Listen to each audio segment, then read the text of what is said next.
हाँ तो बच्चों, आज हम लोग कल का ही जो लेक्चर है पोटेंशियोमीटर का, उसी को ही हम आगे कंटिन्यू कर रहे हैं। ठीक है। और आप लोगों के लिए मतलब आज आप लोगों को बेसिकली मुझे न्यूमेरिकल्स कराने हैं, क्योंकि बिना न्यूमेरिकल्स के ये जो कॉन्सेप्ट है ये आपका पोटेंशियोमीटर का, ये क्लियर नहीं होता है। इससे पहले मैं न्यूमेरिकल स्टार्ट करूं, कुछ इन्फॉर्मेशन इसके रिगार्डिंग मैं आपको दे दूं। ये मान लीजिए हमारे पास 10 वोल्ट का ये ड्राइविंग बैटरी है ये, ठीक है। और ये एक पोटेंशियोमीटर वायर जिसकी लेंथ 100 सेंटीमीटर है। कितना? 100 सेंटीमीटर, ठीक। और इसके क्रॉस ये मैंने कोई सेल लगा रखा है, और इसके साथ गैल्वेनोमीटर और ये जॉकी जे। इस जॉकी जे को हम इसके ऊपर कहीं पर भी स्लाइड करा सकते हैं, किसी भी जगह पर। आप जरा ये बताएं कि इसका पोटेंशियल ग्रेडियंट कितना है। वो है V is equal to K by L, that is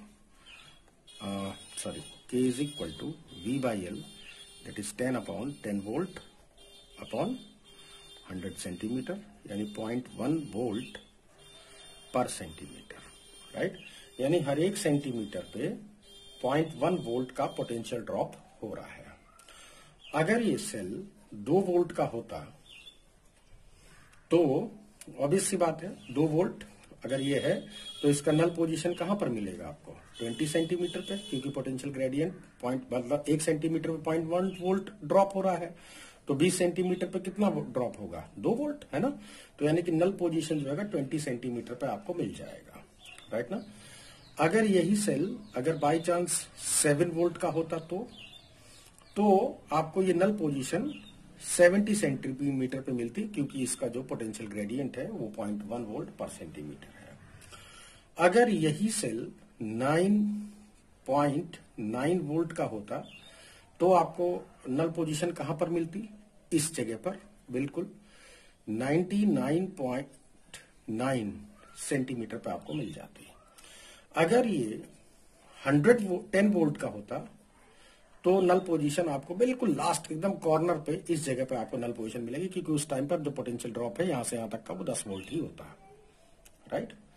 अच्छा, अगर ये जिस सेल के ऊपर आप एक्सपेरिमेंट कर रहे हो, जिसका सेल का ईएमएफ आप निकाल रहे हो, अगर इसकी वैल्यू अगर 11 वोल्ट हो जाए या 10 वोल्ट से ज्यादा हो जाए, या इस ड्राइविंग ये जो सेल है, जो भी मतलब ए और बी के बीच में जितना पोटेंशियल ड्रॉप हो रहा है, उससे भी अगर ज्यादा वोल्ट अगर हो जाए तो इसका मतलब अब नल पोजीशन इससे बाहर हो जाएगा, और इतनी लेंथ आपके पास है नहीं, तो इसका मतलब जो पोटेंशियोमीटर है वो काम नहीं करेगा। तो पहली जो कंडीशन है कि पोटेंशियोमीटर काम करता रहे, वो ये है, the EMF of driving cell, यानी कि ये है ना, must be greater than the EMF of experimental cell, यानी कि ये वाला एक्सपेरिमेंटल सेल।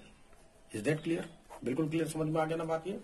तो इस बात का हमेशा ध्यान रखिएगा कि इस सेल का ईएमएफ हमेशा इस सेल से ज्यादा ही हो, वरना आपका पोटेंशियोमीटर काम नहीं करेगा किसी भी हालत में, ठीक है। इनफैक्ट ये और ये दोनों बराबर भी नहीं लेना चाहिए, क्योंकि नल पोजीशन बिल्कुल कॉर्नर पे आपको मिल जाएगा, फिर आप कंफ्यूज होगे कि पता नहीं कहां पे नल पोजीशन यहां पर है कि थोड़ा बहुत बाहर निकल रहा है, ठीक है। तो ये तो पहली हो गया। अब आइए दूसरी बात पर, सेकेंड बात। अगर मैं हमेशा ये ध्यान रखिएगा कि जो गैल्वेनोमीटर है ये बहुत ही सेंसिटिव डिवाइस है, ये बहुत ही ज्यादा सेंसिटिव है, यानी कि ये इतना सेंसिटिव है कि अगर मैं आपको इसे बताऊं तो ये समझिए कि मान लीजिए हमारे पास ये एक गैल्वेनोमीटर ही है। ये गैल्वेनोमीटर कभी भी करंट की वैल्यू को नहीं बताता है। ये क्या करता है? कभी भी करंट की वैल्यू को नहीं बताता है। ये सिर्फ करंट की डायरेक्शन को बताने के काम आता है कि करंट ऐसे फ्लो हो रही है, ठीक, या करंट ऐसे फ्लो हो रही है। तो ये जो आपका गैल्वेनोमीटर है, इसका जो 0 है वो यहां पर बिल्कुल सेंटर में रहता है। इसके बाद 10, 20 और 30, 10, 20 और 30, 10, 20 और 30, राइट। ये डिविजन इसके अंदर बने हुए हैं, और ये भी मतलब अभी 10 डिवीजन में ये भी टूटा हुआ रहेगा ऐसे ऐसे, ठीक है। वो जब आप गैल्वेनोमीटर आपने जो लोगों ने जो लेबोरेटरी में देखा होगा उससे आपको पता लग जाएगा होगा, ठीक है। अगर करंट ऐसे फ्लो हो रही है, राइट, अगर करंट ऐसे फ्लो हो रही है तो इसका इंडिकेटर एक डायरेक्शन में चला जाएगा। अगर करंट उल्टी फ्लो हो रही है तो इसका इंडिकेटर दूसरी डायरेक्शन में चला जाएगा, ठीक है। मतलब मेरी डायरेक्शन पे मत जाइएगा, क्योंकि गैल्वेनोमीटर में कोई पॉजिटिव नेगेटिव टर्मिनल नहीं होता है, ठीक है। अच्छा, मतलब ऐसा भी हो सकता है कि अगर करंट ऐसे फ्लो हो रही है तो इस तरह से चला जाए, इधर की तरफ इंडिकेटर दिखाए, और करंट अगर ऐसे फ्लो हो रही है तो इंडिकेटर इधर की तरफ दिखाए। वो तो आप डिपेंड करा कि आपका कनेक्शन कैसा है, राइट ना। ये जो गैल्वेनोमीटर है जिसको आप सिंपली कैपिटल जी से रिप्रेजेंट कर देते हो, इसका जो फुल स्केल डिफ्लेक्शन है वो 30 तक जा रहा है, यहां तक। और मालूम है ये जो फुल स्केल डिफ्लेक्शन है ये फ्यू माइक्रो एम्पियर की भी अगर करंट गैल्वेनोमीटर में चली जाए, ये इतना सेंसिटिव होता है कि फ्यू माइक्रो एम्पियर से ही ये फुल स्केल डिफ्लेक्शन ले लेगा, ठीक है। अगर बहुत ज्यादा सेंसिटिव नहीं है तो मिली एम्पियर के ऑर्डर में भी अगर करंट होगी तो ये फुल स्केल डिफ्लेक्शन ले लेता है, राइट। यानी अगर करंट अगर इससे ज्यादा अगर गैल्वेनोमीटर में चली जाए तो इसका मतलब जो गैल्वेनोमीटर का जो कॉइल है वो बर्न हो जाता है ना, और गैल्वेनोमीटर हमेशा के लिए खराब हो जाएगा। तो इसलिए कभी भी कोई भी गैल्वेनोमीटर हो तो किसी भी गैल्वेनोमीटर को हम सीधे सीधे कहीं पर यूज नहीं करते हैं, बल्कि इसके अक्रॉस एक हल्का सा रेजिस्टेंस लगा देते हैं जिसको हम बोलते हैं शंट, ठीक है। तो गैल्वेनोमीटर के पैरेलल में जो भी आप मामूली सा हल्का सा रेजिस्टेंस लगाते हो, कोई वायर वगैरह जैसे जोड़ देते हो, तो ये क्या होती है, इसको बोलते हैं शंट। इसका फायदा ये होता है कि अगर करंट कोई हैवी करंट अगर आ जाए, तो ये कोई मान लीजिए हैवी करंट आ गई आपकी, तो ज्यादातर करंट इस शंट से क्या हो जाएगी, शॉर्ट सर्किट होके ऐसे निकल जाएगी, और बहुत थोड़ी सी ही करंट इधर की तरफ निकलेगी, और बहुत थोड़ी सी करंट से गैल्वेनोमीटर आपका डैमेज नहीं होगा। तो इसलिए गैल्वेनोमीटर के पैरेलल में हम एक रेजिस्टेंस लगा देते हैं, ठीक है, इसको बोलते हैं शंट। आप इसके सीरीज में भी लगा सकते हो, यानी कि गैल्वेनोमीटर के सीरीज में भी एक कोई हाई और प्रॉपर रेजिस्टेंस लगा सकते हो, लेकिन ये हाई होना चाहिए। शंट बहुत हल्का रेजिस्टेंस होता है, और ये सीरीज में जो रेजिस्टेंस लगाते हैं वो बहुत हाई लगाते हैं, इतना हाई कि गैल्वेनोमीटर में करंट बहुत मामूली सी फ्लो हुई। तो ये सब चीजें जो होती हैं वो गैल्वेनोमीटर को प्रोटेक्ट करने के लिए है, ठीक है। तो यहां पर ध्यान रखिएगा कि अगर ये मेरे पास कोई ये की, ये रियोस्टेट, ये बैटरी है, ये आपका AB पोटेंशियोमीटर वायर है, और ये जो भी वो सेल जिसके ऊपर आप एक्सपेरिमेंट कर रहे हो, ठीक है, ये गैल्वेनोमीटर। तो अगर दो कंडीशन में, अगर मान लीजिए कि ये नल पोजीशन 20 सेंटीमीटर पे दे रहा है, थोड़ी देर के लिए मान लो कि 20 सेंटीमीटर पे नल पोजीशन दे रहा है ये, तो अगर इस गैल्वेनोमीटर को अगर आप शंटेड कर दो तब भी ये जो इसका नल पोजीशन है इसके ऊपर कोई फर्क पड़ने वाला नहीं है। या इस गैल्वेनोमीटर के सीरीज में, या ये इस सेल के सीरीज में कोई हाई रेजिस्टेंस लगा दो तब भी आपका इसके ऊपर कोई फर्क नहीं पड़ेगा, इस गैल्वेनोमीटर इस नल पोजीशन के ऊपर कोई फर्क नहीं पड़ेगा। यानी ना, या तो आप एक हाई रेजिस्टेंस बैटरी के सीरीज में लगा दो, या कोई शंट या शंटेड गैल्वेनोमीटर यूज करो, इससे कोई फर्क नहीं पड़ेगा, नल पोजीशन जहां है वो वहीं का वहीं रहेगा। क्यों रहेगा, इसके लिए आप चाहो तो और ज्यादा अच्छी तरह से एक्सप्लेनेशन मेरे से मांग सकते हो, बस आपको कमेंट करना है तो मैं एक वीडियो बना के दे दूंगा उसकी, ठीक है। अच्छा, अब ये बातें बिल्कुल समझ में आ गई कि अगर मतलब जो सेकंड जो नोट है ये याद है, ये मतलब याद करने के लिए है या ध्यान रखने के लिए है कि जो एक्सपेरिमेंटल सेल है अगर मैं इसके सीरीज में कोई हाई रेजिस्टेंस लगा दूं तो नल पोजीशन पर कोई फर्क नहीं पड़ता, या गैल्वेनोमीटर को शंटेड कर दूं तब भी कोई फर्क नहीं पड़ता। तो ये दूसरी चीज है, मैंने लिखा नहीं है, याद कर आप लोगों को, मेरे जो मैंने मुंह से बोला है उसी से याद हो जाना चाहिए, ठीक है। तो दो बात हो गई, और अब हम एक तीसरी बात भी करने जा रहे हैं। तीसरी बात मैं ये करने जा रहा हूं कि अगर ये मेरे पास कोई पोटेंशियोमीटर है, पोटेंशियोमीटर का वायर A और B, ठीक है। तो जिस सेल के ऊपर भी आप काम कर रहे हो, ये सेल का पॉजिटिव टर्मिनल और इस बैटरी का पॉजिटिव टर्मिनल इस पॉइंट ए से कनेक्ट होना चाहिए। ये थर्ड पॉइंट है ये। तब अगर ऐसा नहीं होता है तब भी आपका ये काम नहीं करेगा, तब भी पोटेंशियोमीटर आपका काम नहीं करेगा अगर ये कनेक्शन उल्टा हो जाए तो। ठीक है। अच्छा, इसके बाद जो थर्ड पॉइंट है वो ये है,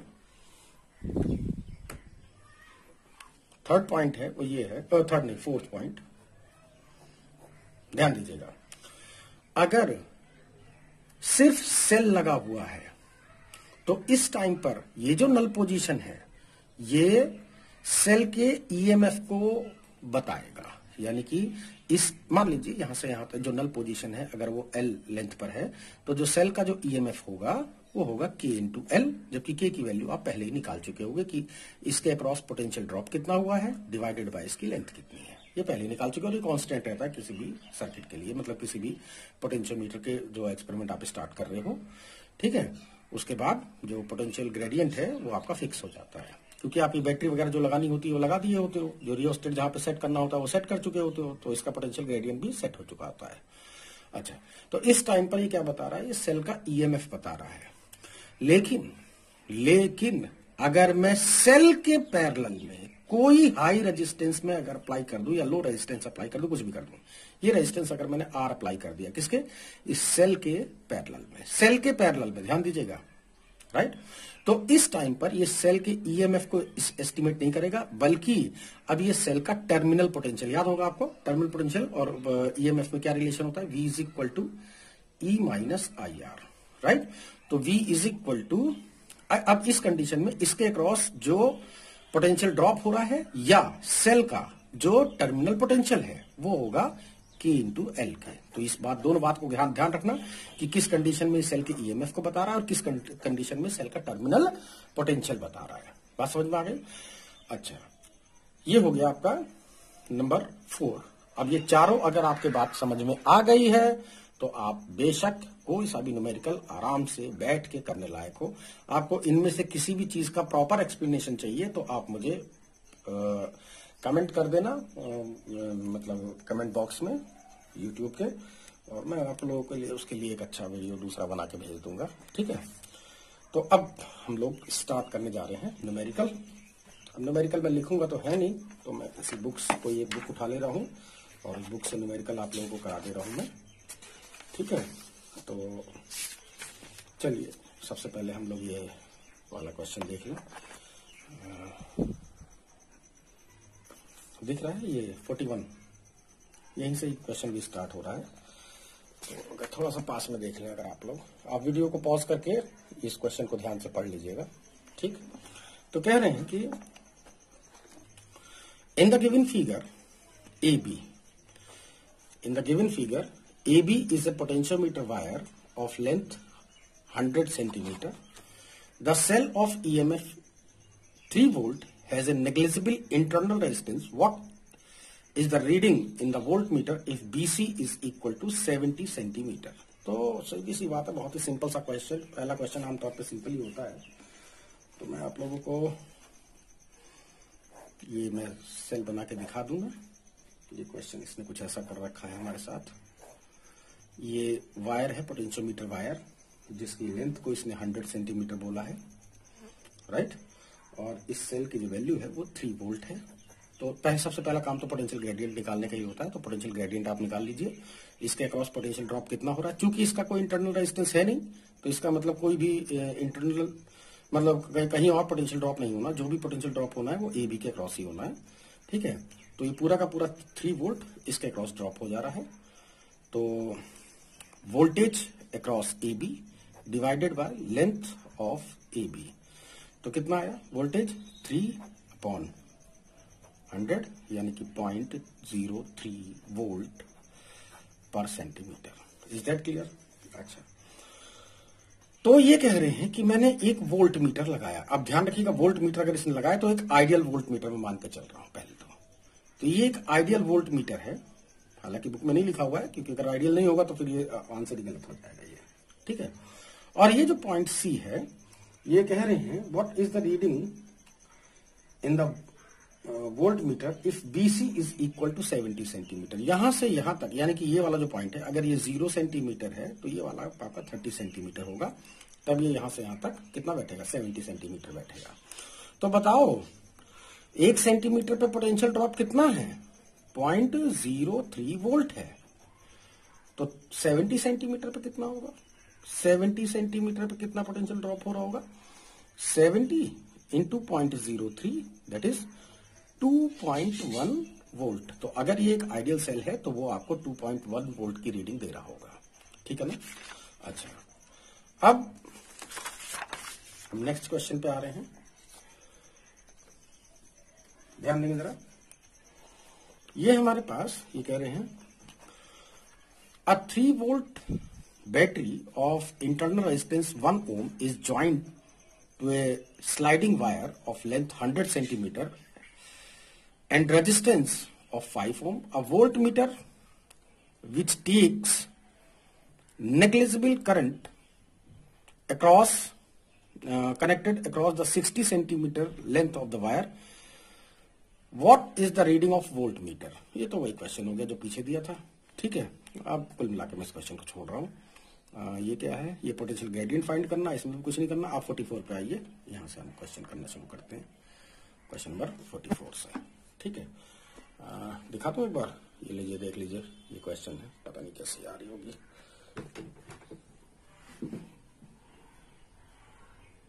ठीक तो आ रहा है, ठीक है, पढ़ लिया क्वेश्चन सही। अब वीडियो को पॉज करके आप लोग देख लीजिएगा इसे।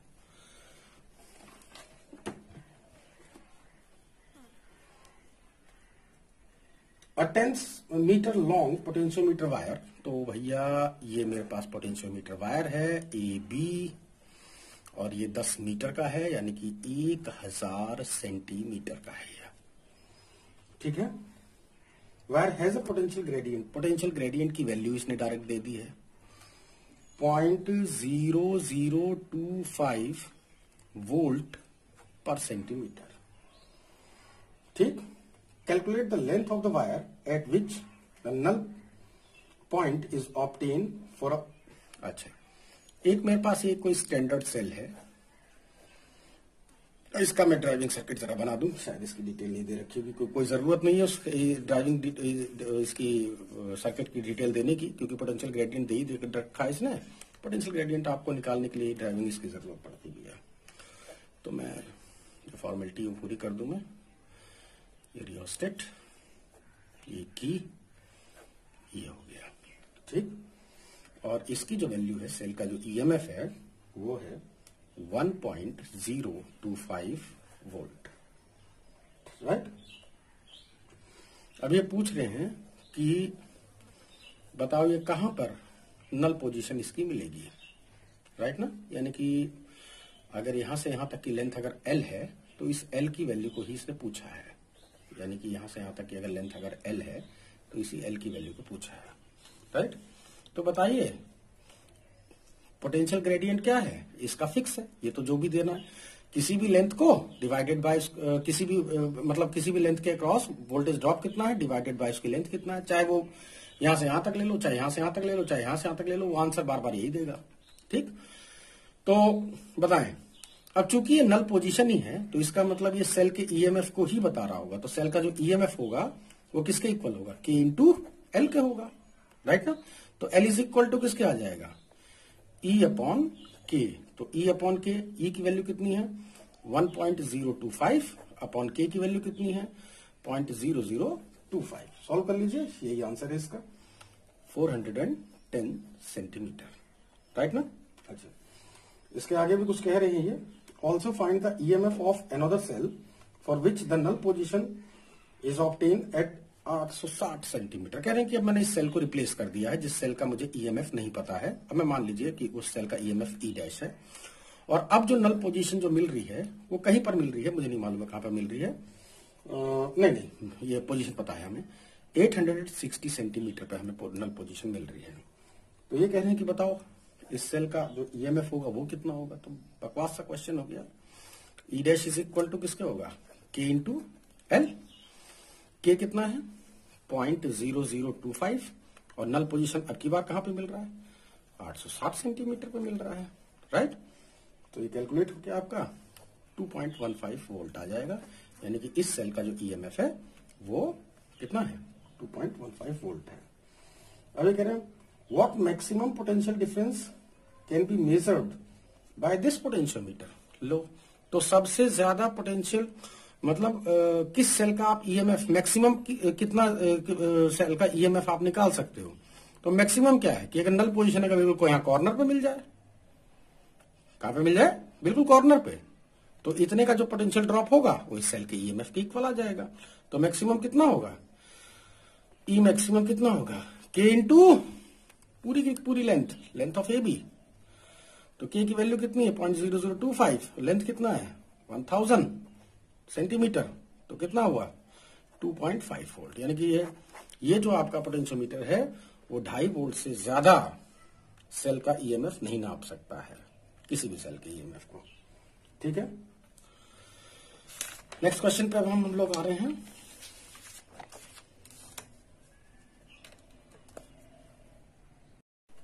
तो हम नेक्स्ट क्वेश्चन ये देख रहे हैं, क्वेश्चन नंबर 45 पे जरा गौर करेंगे आप लोग। अब पोटेंशियोमीटर मैं यहाँ पे जरा थोड़ा पास में करके दिखा दूं, क्वेश्चन नंबर 45 है ये रहा, ठीक है। A potentiometer is being to compare two resistances, the balance length of standard resistor capital R is equal to 10 ohm is 58.3 centimeter, while that for an unknown resistance capital X is at 68.5 centimeter. Determine the value of X, right? तो ये question दिया है, इसका एक application भी है ये, तो क्यों ना मैं सबसे बढ़िया आप लोगों को पहले एक एप्लीकेशन इसका बता दूं, है ना। तो ये एप्लीकेशन है, पहला दो रेजिस्टेंस को कंपेयर करना, to compare the resistance of two registers.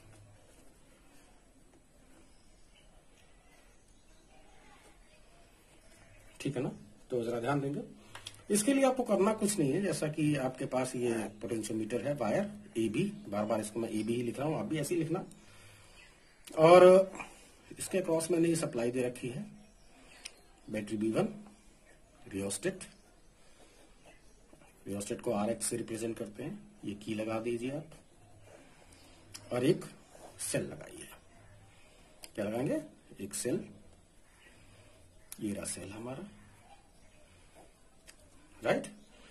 और इस सेल के पैरेलल में दो रेजिस्टेंस लगाइए, रेजिस्टेंस R1, एक रेजिस्टेंस लगाइए R2, और वो भी दो की के साथ, एक की यहां एक की यहां, ऐसे की K1 और की K2। ठीक है, अब गैल्वेनोमीटर लीजिए, और जो भी नल पोजीशन आपको जहां ढूंढनी है जॉकी से ढूंढ लेंगे अभी हम, ठीक। अच्छा एक बात बताइए, अगर ये मैंने अभी आपको थोड़ी देर पहले बताया था कि अगर एक सिर्फ अकेला सेल लगा हुआ है तो उस टाइम पे नल पोजीशन क्या बताता है, सेल के ईएमएफ को बताता है, राइट ना। लेकिन सर्किट के अगर सेल के पैरेलल में अगर मैं कोई प्रॉपर रेजिस्टेंस लगा दूं तो उस कंडीशन में ये नल पोजीशन किस चीज को बताएगा, वो सेल के टर्मिनल पोटेंशियल को बताएगा। तो ऐसा करिए, सबसे पहले रेजिस्टेंस R1 को कनेक्ट करिए और R2 को डिस्कनेक्ट कर लीजिए, मतलब इस की 2 को आप ऑफ कर दीजिए, है ना। ये जो की नंबर 2 है इसको ऑफ कर दीजिए, तो रेजिस्टेंस इस वाले से रेजिस्टेंस का कनेक्शन खत्म हो जाएगा। इसको ऑन कर लीजिए, इस वाले को। तो ये मान लीजिए नल पोजीशन आपको, ये मान लीजिए यहां पर मिल रही है कहीं J1 पर, L1 लेंथ पे मिल रही है। तो क्या बताया इसने, सेल के टर्मिनल पोटेंशियल V1 को, इसकी वैल्यू किसके इक्वल होगी, IR1 के, और ये किसके इक्वल आएगा, KL1 ना, ये मान लीजिए लेंथ L1 है। तो अब इस वाले को ऑफ कर लीजिए और इस वाले को ऑन कर लीजिए। अब की बार इसके अक्रॉस जो पोटेंशियल ड्रॉप है, या वो बताएगा आपको, या पोटेंशियल ड्रॉप बताएगा आपको IR2, राइट ना, इज इक्वल टू KL2। ठीक, दोनों को डिवाइड कर लीजिए, अगर डिवाइड करेंगे तो आई से आई कैंसिल हो जाएगा, R1/R2 की वैल्यू L1/L2 आ जाएगी। अब इस क्वेश्चन में क्या लिखा हुआ है कि मेरे पास दो रेजिस्टेंस है, एक रेजिस्टेंस की वैल्यू 10 ओम है, तो 10 ओम के अक्रॉस ये R1 कितना है 10 ओम, और इसके क्रॉस जो बैलेंसिंग लेंथ मुझे मिल रही है वो कहां पर मिल रही है 58.3 सेंटीमीटर पे। अब ये कोई रेजिस्टेंस है, ये वाला रेजिस्टेंस कोई एक्स है, पता नहीं कौन सा एक्स है, ये R2 की जगह पे एक्स लिख दिया है, तो एक्स जो कि अननोन है, राइट। तो उसके क्रॉस मतलब उसके लिए जो बैलेंसिंग लेंथ है वो 68.5 सेंटीमीटर पे मिल रही है। तो पूछ रहे हैं कि इसकी वैल्यू बताओ। अरे तो भैया कंपेयर करो ना दोनों को, बता तो दिया तरीका। R1/R2 is equal to N1/R2, यानी 10/x इज इक्वल टू 58.3/68.5। बस x की वैल्यू फाइंड कर लीजिए। या मैं तो फिलहाल आंसर देख के डायरेक्ट लिख दे रहा हूं आपके लिए। और वो आंसर है 1175 ओम। अच्छा,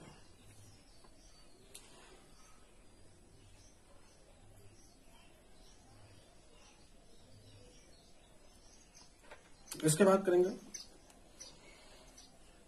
क्वेश्चन नंबर 46 पे आ रहे हैं हम अगले क्वेश्चन पर। ये लीजिए, इसको भी आप देख लीजिए एक बार। ये है क्वेश्चन।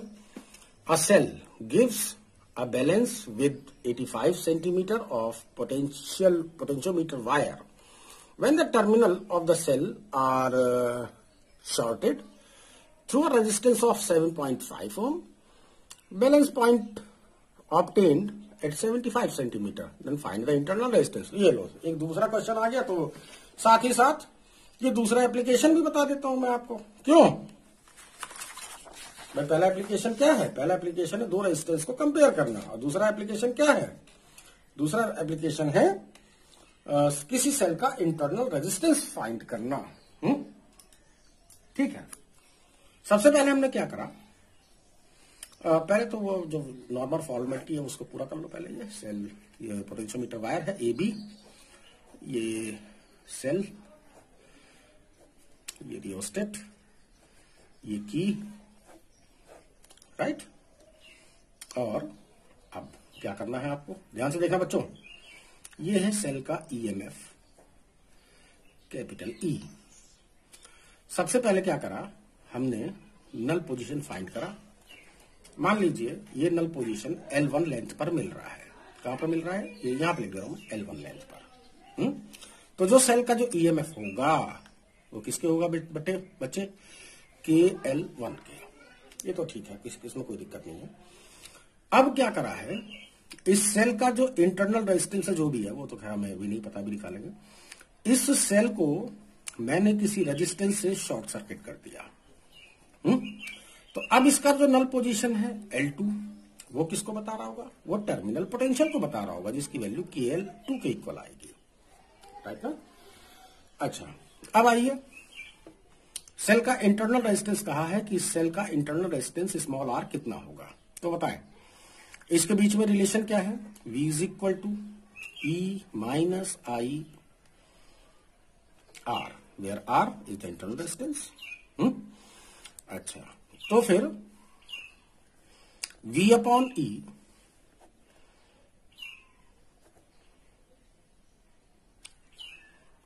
एक काम करो, इस V की जगह से लिख लो आप, I की जगह से लिख लो V upon R। V is equal to E, हाँ, I is equal to V upon R into R।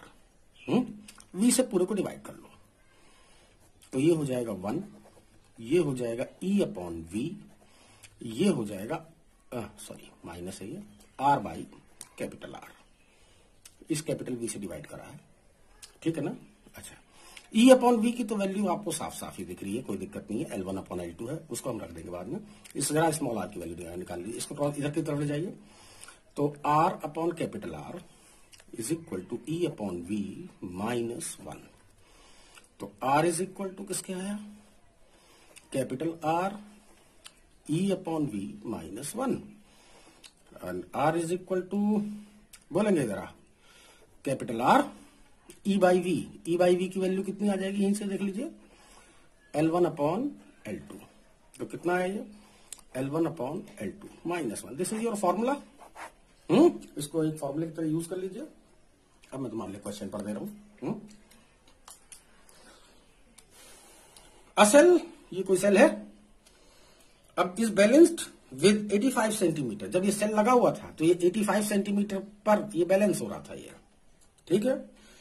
और जब मैंने इसके अक्रॉस 7.5 ओम का रेजिस्टेंस से इसको शॉर्ट सर्किट कर दिया तो इसका जो बैलेंस पॉइंट है L2 वो आपका मिल रहा है 70। when the terminal of the cell are short circuited through 7.5 ohm resistance, balanced is obtained at 75 centimetre. अच्छा, तो ये ठीक है भैया, 75 सेंटीमीटर तो मिल गया आपकी बार, राइट ना, इसके क्रॉस। तो पूछ रहे हैं what find the internal resistance of the cell. ये रहा सामने, पूरा तरीका ही बता दिया है मैंने। तो सेल का जो इंटरनल रेजिस्टेंस होगा वो कितना होगा, कैपिटल आर, दैट इज 7.5, कितने जितने ओम से भी आपने इसको शॉर्ट सर्किट किया था, इनटू L1 अपॉन L2। तो L1 हो गया आपका 85 अपॉन 75 -1। इसी कैलकुलेट कर लीजिए, इतने ओम आंसर है। अब मैं तो आंसर देख के बता दे रहा हूं खैर आपको, ये अप्रोक्सीमेट 1 ओम दिखा रहे हैं ये, ठीक है। तो ये 1 ओम का ये आंसर आ जाएगा। और ये सेकंड एप्लीकेशन है आपका, सेकंड एप्लीकेशन है to compare the no, to find the internal resistance of the cell। समझ में आ गया होगा आप लोगों के। To find the internal resistance of the cell, ये सेकंड एप्लीकेशन है। एक एप्लीकेशन और है इसका, दो सेल के ईएमएफ को कंपेयर करना, वो बहुत इजी है। हो सकता है क्वेश्चन भी आगे आ जाए कहीं वो। ठीक है, इस अभी मैंने 46 क्वेश्चन आप लोगों को कराया है। इस 47 क्वेश्चन पे गौर करिए। A cell of EMF 1.25 volt gives a balance point at 35.0 centimeter. Length of the potentiometer wire for another cell, the balance point shift to 63 centimeter. What is the EMF of the second cell? तो मैं इसका भी, ये भी एक application है, ये third application, to compare the EMF of two cell, ठीक है। ध्यान दीजिएगा जरा, टू कंपेयर, ये third application, to compare the EMFs of two cells, right, ठीक है। अब ध्यान देंगे जरा, ये हमारे पास एक ये जो फॉर्मेलिटी इसको पहले पूरा कर लीजिए। कई बार बन चुका है, तब तो तुम लोगों के दिमाग में याद भी हो गया होगा। क्यों बच्चों, ए बी। अब आपको करना क्या है, कुछ नहीं करना है, जैसे करते आए हो वैसे ही करना है। दो सेल लेना आपकी बात, एक सेल ये, एक सेल ये, ठीक है।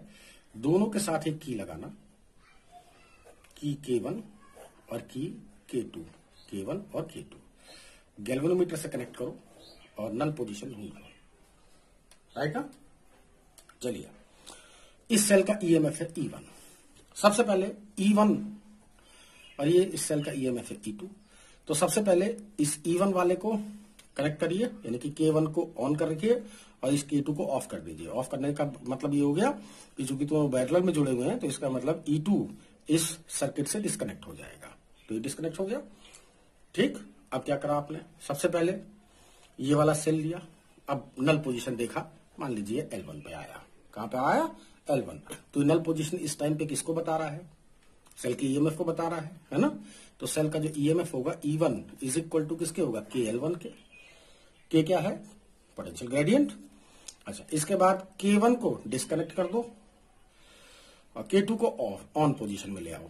तो इसका मतलब अब ये जो सर्किट है, अब ऐसे देखें, ऐसे, अब ये जो सर्किट है वो इस वाले से कनेक्ट हो गया है E2 से। तो अब फिर से नल पोजीशन देख लो कहां पर पड़ रहा है, L2 पे पड़ रहा होगा। तो E2 इज इक्वल टू किसके आ गया, KL2 के आ गया, है ना। तो कंपेयर कर लो, E1 upon E2 is equal to L1 upon L2, हो गया इजी। अच्छा, अब जरा क्वेश्चन देख ले। A cell of EMF 1.25 volt ये है 1.25 volt, is gives the balance point at 35 centimetre. कहां पर दे रहा है ये? 35 सेंटीमीटर, यानी ए से यहां तक की जो लेंथ है वो 35 सेंटीमीटर है। अच्छा, और एक कोई दूसरा सेल है जिसका ईएमएफ हमें पता नहीं है, E2 का हमें ये सेल का ईएमएफ का पता नहीं है, लेकिन इसको लगाने से जो बैलेंस पोजीशन है, मतलब इसको डिस्कनेक्ट कर दिया और इसको कनेक्ट कर दिया, तब उस टाइम पर जो बैलेंस कंडीशन है वो है 63 सेंटीमीटर पर। तो कह रहे हैं what is the EMF of this cell. तो हो तो गया बेटा, ये रहा सामने सब चीज पड़ा हुआ है आपके। E1 upon E2 is equal to किसके होगा? L1 upon L2, that is 1.25 upon E2 is equal to L1 that is 35 upon L2 that is 63। तो E2 is equal to, solve कर लीजिएगा, यही आंसर आ जाएगा। जो बुक में लिख रखा मैं लिख दे रहा हूं 2.25 वोल्ट। लीजिए, बात समझ में आ गया? अच्छा, अब ध्यान देंगे जरा, एक क्वेश्चन और करवा दे रहा हूं आपको, दो क्वेश्चन और हैं 48 और 49, ठीक है। इसके अलावा जो और मतलब बहुत ज्यादा टिपिकल क्वेश्चन नहीं होते इसके अंदर, ये मैं आपको बहुत साफ साफ बता दूं, होता जो भी है बहुत आसानी होता है सब, ठीक है। अच्छा, तो अब हम इस 48 क्वेश्चन को मैं एक बार आपको दिखा दूं, आप वीडियो पॉज करके इस क्वेश्चन को पढ़ लीजिएगा, फिर उसके बाद हम आगे चलेंगे, ठीक है ना। चलिए, तो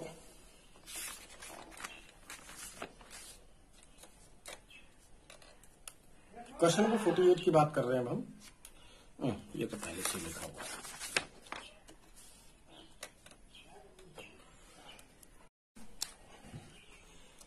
तो ध्यान देंगे जरा, एक ये बैटरी है और ये जो बैटरी है ये 4 वोल्ट की है ये, और ये इसके साथ एक रियोस्टेट भी कनेक्ट कर रखा है हमने, क्वेश्चन में लिखा हुआ है। की भी लगाई होगा,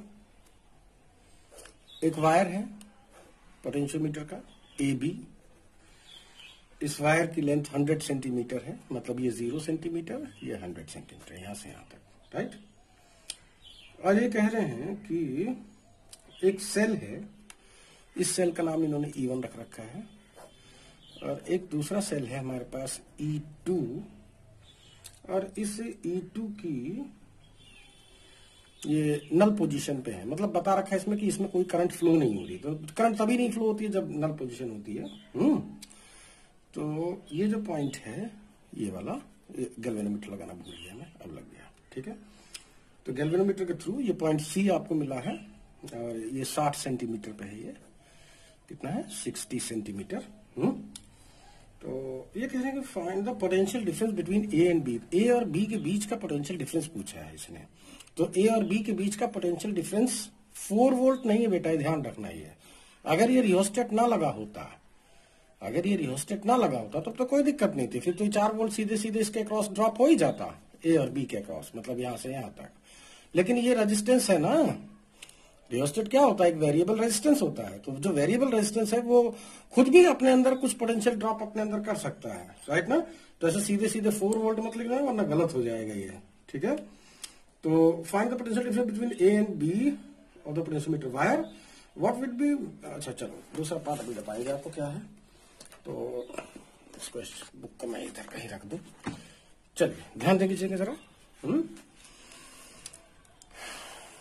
तो बताएं आप, सबसे पहले तो इसका क्या निकालिए, पोटेंशियल ग्रेडियंट निकालिए। ये एक्चुअली E2 1.5 वोल्ट का है, ये क्वेश्चन में लिखा हुआ है, मैंने ध्यान नहीं दिया था। तो आप इसका पहले पोटेंशियल ग्रेडियंट निकालो। तो पोटेंशियल ग्रेडियंट निकालने के लिए, पोटेंशियल ग्रेडियंट क्या है? कोई सा भी लेंथ के अक्रॉस वोल्टेज ड्रॉप देखिए, डिवाइडेड बाय उसकी लेंथ देखिए। तो हाल फिलहाल मेरे पास इसकी तो कोई इन्फॉर्मेशन नहीं कि मैं यहां से यहां तक का वोल्टेज, क्योंकि तो पूछा ही है मेरे से इसने, क्यों। तो बताएं इसके अक्रॉस जो वोल्टेज ड्रॉप हो रहा है A और C के अक्रॉस, अगर ये नल पोजीशन है तो इसका मतलब है कि वोल्टेज ड्रॉप कितना है? एग्जैक्ट सेल के ईएमएफ के इक्वल है। तो ये हो गया 1.5 अपॉन लेंथ कितनी है इसकी 60, क्यों। और सेम यही वैल्यू यहां से भी आएगी। क्यों? इसके अक्रॉस वोल्टेज ड्रॉप, मैं जरा थोड़ा और थोड़ा सा, K is equal to voltage drop across या EMF, एक सेकेंड सुनो, voltage drop across AC divided by length across AC, यही होगा ना। AC के अक्रॉस वोल्टेज ड्रॉप कितना है डिवाइडेड बाय AC की लेंथ कितनी है। यही आंसर यहां से भी आएगा, जो आंसर यहां से आएगा वही आंसर यहां से भी आएगा, है ना। यानी कि voltage across AB divided by length of AB, ये सब, ये जो रेशो है वो किसको बता रहा है? वो पोटेंशियल ग्रेडियंट को ही बता रहा है।